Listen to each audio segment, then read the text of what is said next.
मेरा नाम गुड़िया है। हम सब एक ही घर में रहते थे। वो घर हमारे बाबा का था। यहाँ पर मेरे पापा और उनके 3 भाई साथ में रहते थे, लेकिन दोनों चाचा इस दुनिया में नहीं थे। अब मेरे पिताजी और मेरे दादाजी ही जिंदा थे, जिनका हुक्म इस घर में चलता था।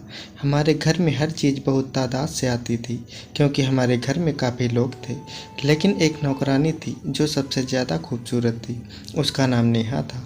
वो कहती थी कि मेरा असली नाम बीना है, लेकिन बीना नाम मुझे अच्छा नहीं लगता था, इसीलिए मैंने अपना नाम बदल कर चारू रख दिया। मेरी जैसी हसीन लड़की का नाम चारू ही होना चाहिए था। थी तो वो एक नौकरानी, लेकिन तेवर महारानी जैसे थे। चारू बहुत ज़्यादा बिगड़ी हुई थी और इसके पीछे मेरे बाबा जी का हाथ था। वो मेरे बाबा जी की चहेती थी।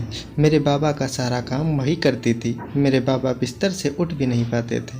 वो इतने ज़्यादा कमज़ोर थे, तो उन्हें दवाई देना, खाना खिलाना, उनकी कमरे की साफ़ सफाई करना और जब वो अकेले हो तो उनके पास बैठकर बातें करना, ये सारे काम वही करती थी। मेरे दोनों चाचा इस दुनिया में नहीं थे, लेकिन उनके बच्चे थे और मेरा कोई भाई नहीं था।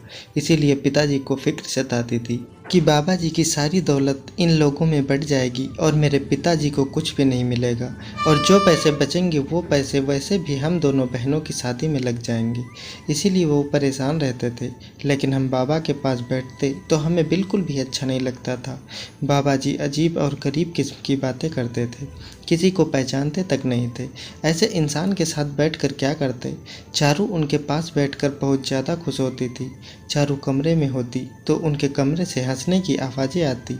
चारू के पास हर वक्त पैसे भी होते थे। एक दिन वो अंदर बैठी थी, मैं भी अंदर चली गई और सामने का मंजर देखकर हैरान हो गई, क्योंकि मेरे बाबा जी के हाथ में ढेर सारे पैसे थे और वो पैसे नौकरानी को पकड़ा रहे थे।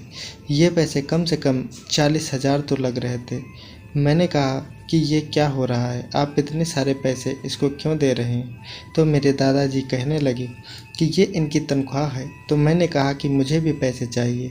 उन्होंने मुझे 2,000 का नोट पकड़ा दिया। मैंने कहा 2,000 में आता ही क्या है, नौकरानी को 40,000 दे रहे हैं, जबकि उसकी तनख्वाह 40,000 नहीं थी और अपनी पोती के लिए 2,000 रुपये हैं। पिताजी कहते हैं बाबा के पास जाकर बैठा करो, लेकिन वो तो हमसे प्यार नहीं करते। जब इसके ऐसे हालात हैं तो हम अपना वक्त बर्बाद क्यों करें। मैं बाहर आ गई और अपने पिताजी से टकरा गई। वो मुझे पूछने लगे, कहाँ से बौखलाई हुई आ रही हो और तुम्हारा ध्यान कहाँ है। मैंने उन्हें सारी बात बताई तो वो हैरान रह गए और पूछने लगे, ठीक है, तुमने उनको पैसे देते हुए देखा था। तो मैंने कहा, हाँ, मैंने अपनी आंखों से खुद देखा है। वो खुद इस नौकरानी को पैसे दे रहे थे और कह रहे थे कि ये इसकी तनख्वाह है। तो पिताजी ने कहा कि पहली बात तो ये है कि तनख्वाह का वक्त नहीं आया।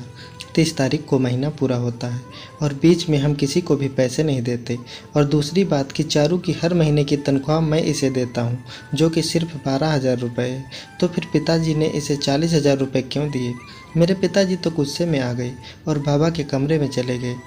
मैं भी उनकी बात सुनने लगी। बाबा जी ने कहा कि इस बेचारी के घर में कोई मसला है, कि इस बेचारी की माँ बीमार थी, तो मैंने इसे पैसे दे दिए। तुम्हारी बेटी तो बड़ी जासूस है, हमारे कमरे में आकर जासूसी करके चली गई और घर में फसाद बनवा दिया। किसी गरीब को कुछ पैसे दे दिए तो क्या हो जाएगा। मैं बिस्तर पर पड़ा हूँ, मरते मरते कोई नेकी कर लूँगा तो तुम लोगों को क्या परेशानी है। तुम लोग क्या चाहते हो कि ये पैसे भी तुम लोगों के मुंह में चले जाएं। तुम लोगों का मुझे कोई फ़ायदा है। जब मुझे ज़रूरत होती है, जब मेरा दिल भारी होता है, जब मुझे किसी से बात करनी होती है, ना तो तुम लोग मेरे पास आकर बैठते हो, ना ही तुम्हारे बच्चे। तो फिर मैं क्या करूं। पिताजी तो शर्मिंदा हो गए। मुझसे कहा, अगर बाबा के कमरे में जाओगी तो इधर उधर की बातें मत करना।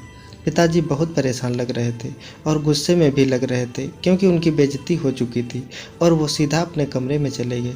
कुछ दिन बाद पिताजी ने मुझे एक और खबर सुनाई, जिसे सुनकर मैं और भी ज़्यादा परेशान रह गई। मेरी छोटी बहन काफ़ी छोटी थी, वो 14 साल की थी और मेरी उम्र 21 साल थी। इसीलिए मैं और पिताजी आपस में बातें करते रहते थे। पिताजी ने मुझसे कहा, तुम्हें एक बात बतानी है और इससे बात से तुम्हें इस घर में बहुत ज़्यादा ध्यान देना पड़ेगा। पता नहीं ऐसी कौन सी बात थी। मैंने कहा, ठीक है। पिताजी ने मुझे बताया कि चारू ज़रूर कोई चाल चल रही है, झूठ बोलकर पैसे ले रही है, क्योंकि कल ही मुझे एक मेडिकल पे उसका भाई मिला था जो अपनी दवाई लेने आया था और मैंने उससे पूछा कि तुम्हारी माँ बीमार थी, अब कैसी है। तो वो मुझसे कहने लगा, आप कैसी बातें कर रहे हैं, मेरी माँ तो गुजरे हुए 3 साल हो गए हैं। ये बात सुनकर मैं हैरान रह गया। इसने बाबा से माँ की बीमारी का झूठ बोला, जबकि इसकी माँ तो इस दुनिया में है ही नहीं। पिताजी ने कहा कि ये लड़की बहुत चालाक है, इसीलिए मैं तुम्हें ये सब बता रहा हूँ। तुम इसकी तरफ से एहतियात करना और इसके ऊपर नज़र रखना। एक दिन कुछ दोस्त मेरे घर आई। हमारे घर में दौलत की कोई कमी नहीं थी, इसीलिए शायद मेरी दोस्त भी मुझसे बातचीत करती थी और मेरे घर आती जाती रहती थी, क्योंकि उन्हें अच्छा खाना मिलता था, अच्छी चीज़ें मिलती थी। वापसी में मैं उनका किराया भी दे दिया करती थी। वो नौकरानी को देखकर कहने लगी कि ये कौन है। मैंने कहा कि यह नौकरानी है। तो वो कहने लगी, कैसी बातें कर रही हो, नौकरानी और ये, इसने जो सूट पहना है वो 9,000 का है। ये सुनकर मैं हैरान हो गई और कहने लगी, वाकई? तो उन्होंने मुझे नेट पर देखकर बताया कि वो सूट 9,000 का था और ये नया नया मार्केट में आया है। बहुत कम लोग हैं जिन्होंने इस सूट को ख़रीदा है। तुम्हारे घर की नौकरानी ने 9,000 का सूट पहना है और तुम्हें पता भी नहीं है। ये सूट तो तुम्हें पहनना चाहिए था। मुझे तो ये देखकर आग लग गई कि हमारे घर की नौकरानी इतने महंगे महंगे कपड़े पहन कर आ रही है। वो सारे घर में ऐसे फिरती थी जैसे इस घर की मालकिन हो। इसे सिर्फ खाना बनाने का काम ही कहा जाता था। इसे सिर्फ किचन में खाना बनाना ही होता था। वो खाना अच्छा बनाती थी और खाना बनाते ही बाबा जी के कमरे में चली जाती थी। एक दिन वो बाबा जी के कमरे में ही थी और कमरे में से हंसने की आवाज़ें आ रही थी। मैंने सोचा मैं भी तो देखूं ऐसी क्या बात है जो इतना हंसा जा रहा है। कहीं दादा इश्क तो नहीं लुटा रही और ये मोहतरमा उठाए जा रही हूँ। मैंने दरवाज़ा खोलने की बहुत कोशिश की। मुझे दस्तक देने की कोई ज़रूरत नहीं थी। ये मेरा अपना घर था और मैं इस घर की मालकिन थी। लेकिन यह देखकर मेरे कदमों तले से ज़मीन खिसक गई और मेरे जिस्म से जान निकल गई कि दरवाज़ा तो अंदर से बंद था, दरवाज़ा खुला ही नहीं। और वो हंसने में इतनी महसूक थी कि उसे पता भी नहीं चला कि मैंने दरवाज़ा खोलने की कोशिश की है। मैंने फ़ौरन पिताजी को कॉल किया और ये सब कुछ उन्हें बता दिया। पिताजी भी हैरान रह गए और कहने लगे कि पता नहीं इस घर में क्या हो रहा है, कहीं कुछ ऐसा तो नहीं हो रहा जिसकी वजह से हम पर मुसीबत आ जाए। नौकरानी दिन ब दिन हम सब के सर पर सवार होती जा रही थी। इसके तौर तरीके, इसकी हरकतें, इसका घर में सर उठाकर फिरने का अंदाज, इसके पास ऐसा कोई रास्ता था जिसके बारे में हमें पता नहीं था। इसने कुछ ऐसा कर लिया था जिसका हमें पता नहीं था। इससे किसी बात का डर नहीं था। अब वो हमारे सामने दंदनाती फिरती रहती थी। अब तो वो हमारी बात भी नहीं मानती थी। एक बार मैं जूस का गिलास पकड़कर जा रही थी कि मेरे हाथ से गिलास छूटकर नीचे गिर गया और जूस ज़मीन पर गिर गया। मैंने उससे कहा कि यह साफ़ कर दो। वो खाना बना रही थी। उसने मुझसे कहा, ये रहा कपड़ा, लो साफ़ कर लो। भला कौन सी नौकरानी आपको ये कहती है कि अपना काम खुद करो, जबकि आपने उसको काम पर रखा हो और आप उसे पैसे भी दे रहे हो। मुझे गुस्सा आ गया। मेरी नौकरानी से लड़ाई हो गई। मैंने कहा, नौकर हो तो नौकर ही बनकर रहो। मैंने तुमसे काम करने को कहा है, तुम मुझे बातें सुना रही हो। उठाओ वो कपड़ा और ये सारी गंदगी साफ करो। तो कहने लगी, मैं खाना बना रही हूँ, मुझे खाना बनाना है।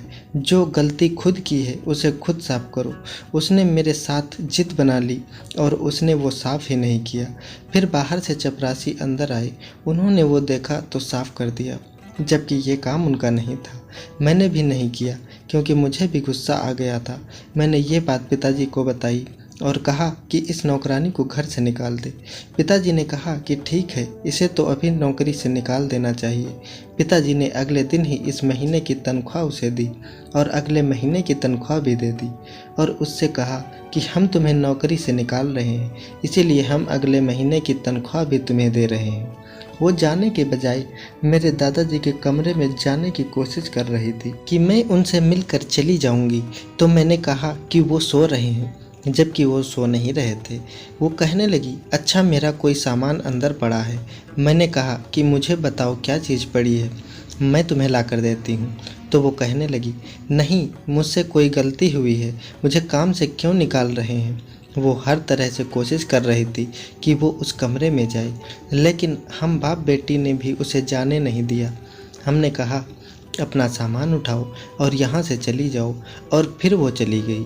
हमने चैन सुकून का सांस लिया और सोचा कि ये काम हमने पहले क्यों नहीं किया था। वो थी तो हमारी नौकरानी ही, हमारा इसके साथ कोई रिश्ता नहीं था और ना ही वो हमारी रिश्तेदार थी जिसको घर से निकालने के लिए तकलीफ़ होती या बहुत बड़ा खेल खेलना पड़ता। नौकर तो आते जाते रहते हैं। पिताजी ने कहा कि कोई और नौकरानी ढूंढता हूँ जो खाना बनाया करे और इस दफ़ा कोई बड़ी उम्र की औरत लेकर आऊँगा जिसका काम खाना बनाने का होगा। हमें इस तरह की नौकरानी नहीं चाहिए। चारू को घर से निकाल कर मैं बहुत खुश थी, लेकिन अभी चारू को गए हुए कुछ ही घंटे हुए थे कि रात हुई और बाबा जी की तबीयत बहुत ज़्यादा ख़राब हो गई। पिताजी ने कहा, शायद इनका वक्त आ गया है, जल्दी जल्दी आ जाओ। सब बाबा जी के पास पहुंच गए। उनके सिरहाने बैठे थे। वो काफ़ी देर से बुरी तरह से रो रहे थे, जैसे कि उन्हें बहुत ज़्यादा दर्द हो रहा हो। पिताजी बार बार पूछ रहे थे, क्या हुआ है? दर्द हो रहा है? आपको डॉक्टर के पास ले जाते हैं। डॉक्टर को भी बुला लिया गया था। डॉक्टर भी घर में ही मौजूद था। चाचा के बच्चे भी आ गए थे। सब उनके पास ही खड़े थे, चारपाई की तरफ देख रहे थे। सब आसपास बैठे थे।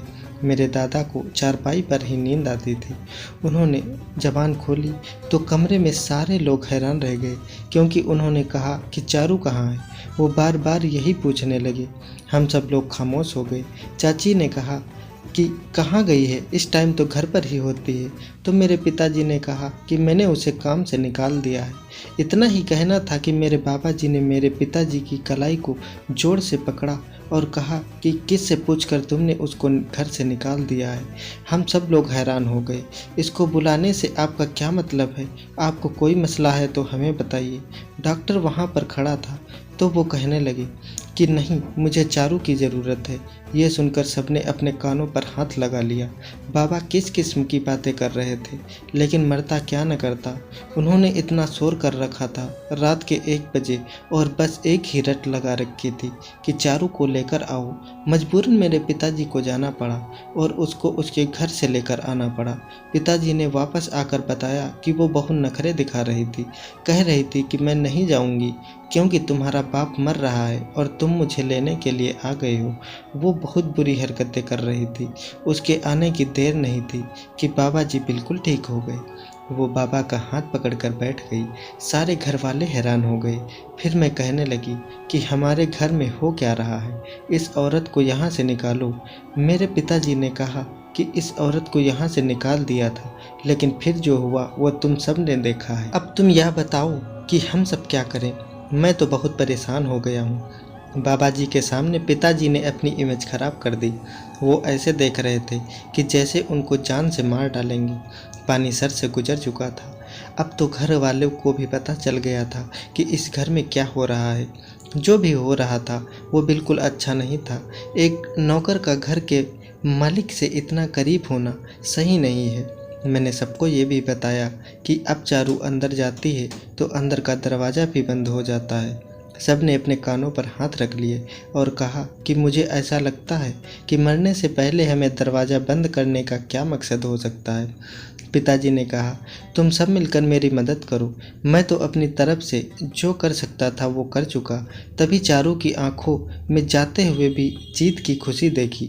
उसे पता था कि वो वापस आ जाएगी और उसे कोई नहीं रोक सकता।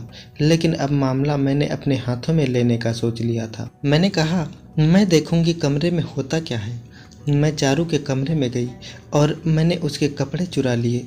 मैंने ये बात किसी को भी नहीं बताई कि मैं अपने दिमाग में एक प्लान बना चुकी थी और उस पर अमल करना चाहती थी। वैसे मैंने गलती करी। मुझे ये बात पिताजी को बता देनी चाहिए थी, लेकिन पिताजी मुझे ये काम कभी नहीं करने देते और मैं बड़ी बहन बनकर मैंने सोच लिया कि मुझे क्या करना है।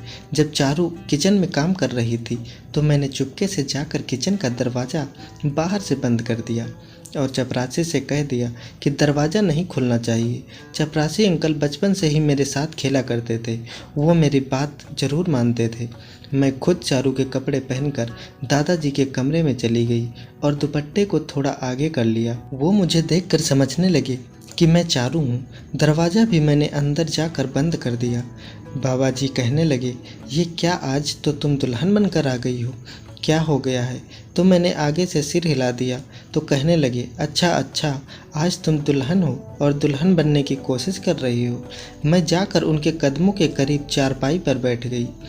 फिर इसके बाद इस कमरे में जो हुआ वो देखकर मेरी जान निकल गई, क्योंकि उन्होंने बात ही कुछ ऐसी की थी। उन्होंने कहा, अनुज की दुल्हन होना, अनुज जल्दी आ जाएगा, मैं तब तुम लोगों की शादी करवा दूंगा और ये काम करके ही मैं इस दुनिया से जाऊंगा। अनुज कोई और नहीं मेरे चाचा का बेटा था और शायद उसका चक्कर चारू से चल रहा था और ये दोनों आपस में शादी करने वाले थे। बाबा जी को इस बात का पता था। चारू इस घर की रानी बनने वाली थी, यानी कि इस खानदान की बहू बनने वाली थी। मैं क्या करती? मैंने बाबा जी से कहा कि मैं आपके लिए पानी लेकर आती हूँ। आवाज़ थोड़ी बदल दी और मैं वहाँ से बाहर आ गई। मेरी सांस थोड़ी फूल रही थी और मैं किसी को पता भी नहीं था कि मैं क्या करके आई हूँ। मैंने फ़ौरन कपड़े बदले और चपरासी से पूछा, इसको पता तो नहीं चला? उन्होंने कहा, नहीं, वो अपने काम में लगी हुई थी। किचन का दरवाज़ा मैंने खुद खोला। मैंने इतना सब कुछ कर दिया लेकिन किसी को पता नहीं चला। मैं पिताजी का इंतज़ार करने लगी। उनको कॉल की कि वो किसी काम में व्यस्त थे। रात को जब वो घर आए तो मैंने उनसे कहा कि मुझे आपसे ज़रूरी बात करनी है। मैंने पिताजी को सारी बात बताई तो ये सुनकर वो भी हैरान रह गए। पिताजी ने सारे लोगों को बताया और जिस चाची का अनुज बेटा था उसकी माँ को जब ये बात पता चली वो तो बिल्कुल हैरान रह गई, क्योंकि उनको इस बात का पता नहीं था। अनुज को बुलाया गया, सब चाची के घर इकट्ठा हुए। अनुज ने कहा कि मैं इस लड़की से प्यार करता हूँ और इस बात का बाबा जी को पता है। आपको शायद नहीं पता कि बाबा जी ने हाँ कर दी है और वसीयत भी कर दी है कि हमारी शादी होगी, चाहे वो इस दुनिया में रहें या ना रहें। वो तो पागल हुआ था, वो अक्सर हमारे घर आया जाया करता था, क्योंकि वो मेरे पिताजी के साथ काम संभालता था, इसीलिए वो मेरे घर पर खाना खाने के लिए आ जाता था। सब घर वालों ने इसे समझाया कि तुम घर की नौकरानी से शादी करोगे, तुम पागल तो नहीं हो गए हो? तो ये सुनकर वो कहने लगा कि वो नौकर है तो क्या हुआ, ये बहुत ज़्यादा खूबसूरत है और मैं इसे प्यार करता हूँ। आप लोग मेरा कुछ नहीं बिगाड़ सकते। बाबा जी मेरे साथ हैं। और वो भी बाबा जी के साथ जाकर मिल गया और बाबा जी ने दूसरे दिन ये ऐलान किया कि अगले 5 दिन में इसकी शादी हो जाएगी। मेरी ज़िंदगी का कोई भरोसा नहीं, मैं इसकी शादी करा कर ही जाऊंगा। इसका बाप इस दुनिया में नहीं है और उसकी माँ बेचारी रोकती रह गई और चाची की आंखों के सामने उसकी शादी उससे हो गई। घर में सजावट भी करवाई गई और खूब धूमधाम से शादी हो गई। लेकिन असल बात ये थी कि बाबा जी अचानक इस दुनिया से चले गए। हम सब बहुत दुखी थे और एक बड़ी खबर ने हमें परेशान कर दिया, वो ये कि जायदाद का एक बड़ा हिस्सा अनुज और चारू के नाम कर दिया। हम सब बहुत परेशान थे क्योंकि हमारे घर का एक शख्स उनसे मिला हुआ था। इस बारे में हम कभी बैठकर सोचते तो यही सोचते हैं कि शायद हमें अपने बाबा जी की खिदमत कर देनी चाहिए थी। अगर हम उनके पास बैठा करते और उन्हें वक्त देते तो उनको किसी की ज़रूरत नहीं पड़ती। पता नहीं हमारी गलती थी या किसी और की, लेकिन कुछ भी हो, जो अनुज और चारू की किस्मत तो बाबा जी चमका गए और बाबा जी भी इस दुनिया में नहीं रहे। बाकी जायदाद से हमें जो हिस्सा मिला बस इतना ही कि हमारा गुजारा चलता रहे। चारू और अनुज दौलत लेकर दूसरे शहर में जाकर बस गए। वो ना ही हमसे बात करते और ना ही हमसे मिलते। मेरे पिताजी की तबीयत भी खराब रहती थी और वो इस कमरे में ही रहते थे जहाँ पर बाबा जी रहते थे। मैं अपने पिताजी का बहुत ख्याल रखती हूँ, उनसे बातें करती हूँ। मेरे पिताजी कहते हैं पता नहीं किसकी गलती थी, लेकिन जो हुआ ठीक नहीं हुआ। इस बात का दुख हमेशा रहेगा और हम सब खानदान को ये याद रहेगा कि इस खानदान में कोई चारू नाम की लड़की आई थी जिसने हमें जलील करके छोड़ा था। दोस्तों, उम्मीद करता हूँ हमारी कहानी आपको पसंद आई होगी। कहानी पसंद आई है तो वीडियो को लाइक करें, चैनल पर नए हैं तो चैनल को सब्सक्राइब करें ताकि अगली अपडेट सबसे पहले आपको मिले। धन्यवाद दोस्तों।